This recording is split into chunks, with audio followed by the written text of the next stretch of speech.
तो आप गाइस देख सकते हैं कि आज के हम मौसम केसन पहले मौसम देख सकते हैं पूरा बाढ़ आ चुका है।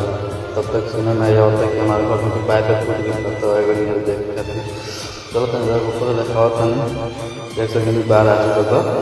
बहुत तेज आने पड़ा था, हवा बहुत था, बिजली भी करता था। तो अपन ध्यान रखिए, सुरक्षित वहीं घर में रहें, अपन ध्यान रखिए, अपने घर को ध्यान रखिए, बाहर नहीं निकले। और देख सकें कितना पानी लग चुका है, जहाँ तक कि बाढ़ आ गई ऐसे लगा था। देख सकें आगे देखो तो नहीं कितना तेज हवा चला। ऐसे घर में रहें, सुरक्षित रहें, अपन ध्यान रखें, घर वाला का ध्यान रखें। अब ना ये बोला ना ज़्यादा अच्छा लगे तो लाइक कमेंट जरूर करें।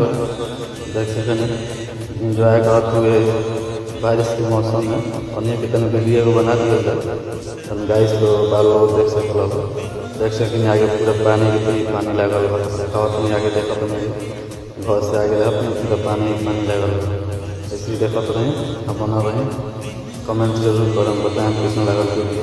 ध्यान रखें, बाय बाय।